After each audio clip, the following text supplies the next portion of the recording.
तो the रिइंकार्नेटेड emperor के पिछले एपिसोड में हमने देखा था कि शाइन जब उस गोल्डन बैरियर के उस पार जाने की कोशिश करता है तो वह उसमें सफल नहीं हो पा रहा था, जिसके बारे में वो आगे कुछ सोच पाता उससे पहले उस पर वोंगकोंग ने अपने स्पीयर से अटैक कर दिया था, जिसके अटैक को शाइन किसी तरह से डॉज कर लेता है। और अब आगे तो एपिसोड की स्टार्टिंग में हम वोंगकोंग को देखते हैं जो शाइन को बोल रहा था कि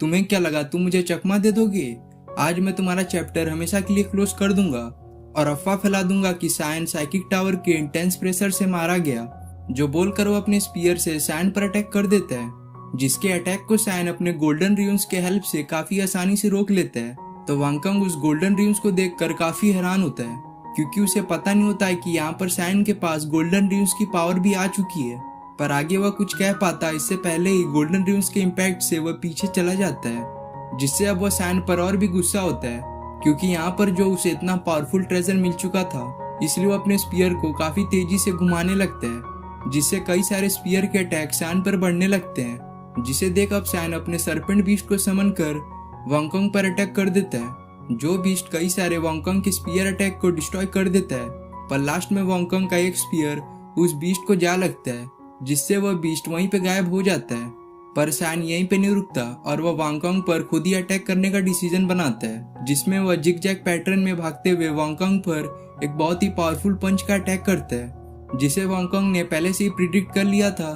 तो वह उसके अटैक को रोककर उस पर कई सारे अपने स्पीयर से स्लैश अटैक करता है, जिन अटैक को शाइन किसी तरह से रोक तो लेता है, पर ये अटैक इतने पावरफुल होते हैं कि वह इसके इम्पैक्ट से काफी पीछे चला जाता है। और ये अटैक पावरफुल हो भी क्यों ना, क्योंकि यहाँ पर वोंगकोंग की cultivation level as compared to शाइन काफी स्ट्रॉन्ग थी, जिससे अब शाइन समझ गया था कि यहाँ पर वोंगकोंग को हराना इतना भी आसान नहीं है। जिसके बाद हम वोंगकोंग को देखते हैं जिसका कॉन्फिडेंस लेवल काफी बढ़ गया था क्योंकि उसे समझ में आ चुका था कि यहाँ पर शाइन उससे काफी वीक है, इसलिए वो अपने स्पिरिचुअल बॉडी को समन करने लगता है, जिसमें जब वो ऐसा कर रहा था तो हम उसके आंखों से रेड ऑरा रिलीज होते हुए देखते हैं, जिसके थोड़ी देर में ही वोंगकोंग की स्पिरिचुअल बॉडी बनकर तैयार हो जाती है, जो कि काफी जाइंट और पावरफुल लग रहा था। जो स्पिरिचुअल बॉडी शाइन पर अटैक करने लगता है, जिसे देख अब शाइन अपने स्काई क्रैकिंग थंडर टेक्निक का यूज कर उस स्पिरिचुअल बॉडी पर अटैक करता है, जो टेक्निक शाइन ने एपिसोड 10 में सीखा था, जिसमें जब वो इस टेक्निक को मास्टर करता है तो हमें साइकिक टावर के बाहर थंडरिंग होते हुए भी दिखाया गया था। जो टेक्निक इतनी पावरफुल होती है कि यहाँ पर वोंगकोंग की स्पिरिचुअल बॉडी भी उसके सामने टिक नहीं पाती और कुछ पलों में ही वह डिस्ट्रॉय हो जाता है। लेकिन शाइन यहीं पे नहीं रुकता और वह स्काई क्रैकिंग थंडर टेक्निक का यूज वोंगकोंग पर भी कर देता है, जिससे वोंगकोंग को कई सारे बिजली के झटके लगते हैं, जिसकी वजह से उसके बॉडी में प्रेजेंट सेंसेस कुछ समय के लिए काम करना बंद कर देते हैं, जिसका फायदा उठाते हुए शाइन उस पर कई सारे अटैक भी करता है। लेकिन यहाँ पर वोंगकोंग किसी तरह से अपने आप को संभालते हुए अपना स्पीयर शाइन की ओर फेंक देता है, जिस स्पीयर को बढ़ते हुए शाइन एन मौके पर डॉच कर लेता है,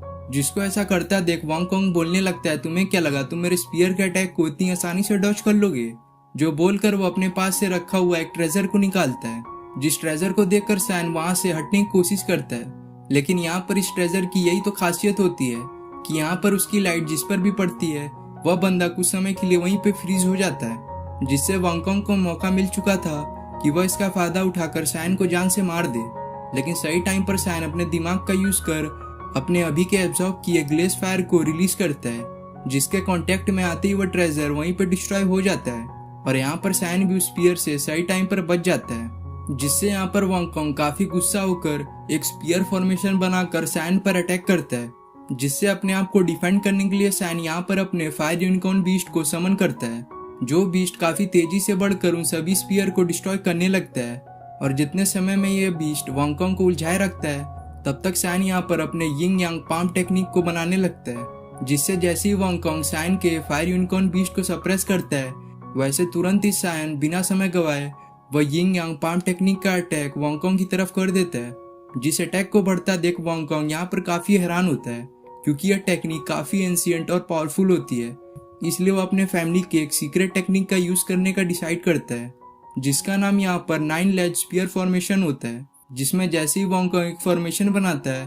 तो उसमें से हम कई सारे स्पीयर को बाहर निकलता हुआ देखते हैं, जिन दोनों अटैक के टकराने से वहां पर काफी पावरफुल ऑरा रिलीज होने लगता है। और यह हो भी क्यों ना, क्योंकि ये दोनों टेक्निक अपनी अपनी जगह पर काफी पावरफुल होते हैं। फिर हम शाइन को देखते हैं जो अपनी पूरी पावर का यूज करके यहाँ पर वॉन्गकोंग के 9/स्पीयर फॉर्मेशन को डिस्ट्रॉय करने की कोशिश करता है और सेम यही काम वॉन्गकोंग भी कर रहा था, जिससे हम उस स्पीयर को उस अटैक को डिस्ट्रॉय करता हुआ देखते हैं। जिसको ऐसा करता देख सैन समझ जाता है कि अगर वो आज इस टेक्निक को डिस्ट्रॉय ना कर पाया तो उसे वॉन्गकोंग जरूर ही आज मार देगा। इसलिए वो अपनी पूरी पावर इस यिंग यांग टेक्निक में ट्रांसफर करने लगता है, जिससे सैन का यिंग यांग अटैक वॉन्गकोंग के 9/स्पीयर फॉर्मेशन को डिस्ट्रॉय करते हुए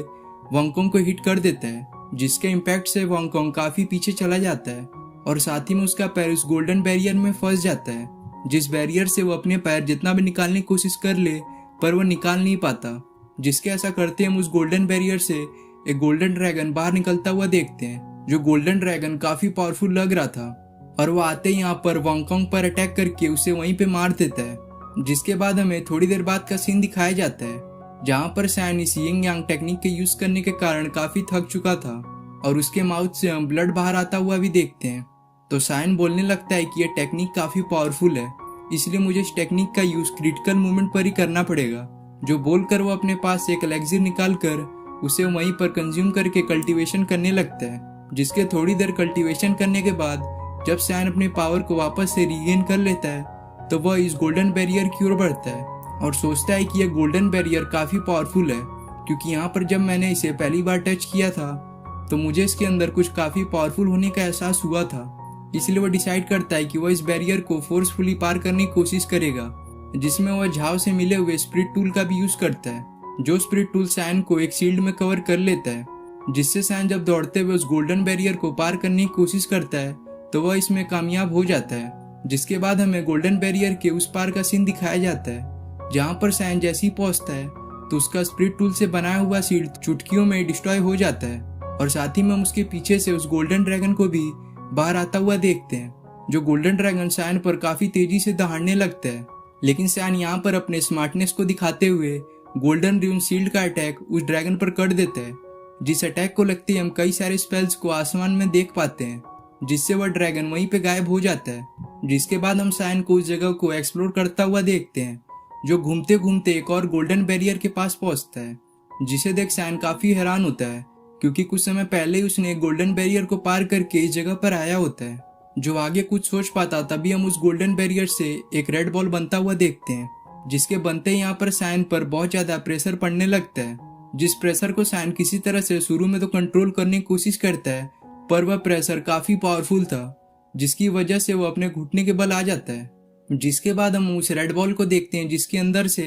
एक बड़े से आदमी का छवि बाहर आता है, जो सैन को बोल रहा था कि अगर तुम्हें इस वर्ल्ड में सबसे सुपीरियर बनना है तो यहाँ पर तुम्हें अमरता को प्राप्त करना पड़ेगा, जिसके लिए तुम्हें मेरे सामने झुकना पड़ेगा। जिसे सुन सैन अपनी पूरी पावर का यूज करके उस प्रेशर को सहते हुए उठने की कोशिश करता है, जिसमें वो अपने गोल्डन ड्यून्स बैरियर का भी यूज करता है और बोलता है कि मैं किसी के सामने झुकने को तैयार नहीं हूँ। जो बोलते वो अपने असली पावर को अनलीश करने लगता है, जिससे हम सैन के स्पिरिचुअल बॉडी को बनते हुए देखते हैं। जिसके दिखाती है एपिसोड यहाँ पे खत्म हो जाता है।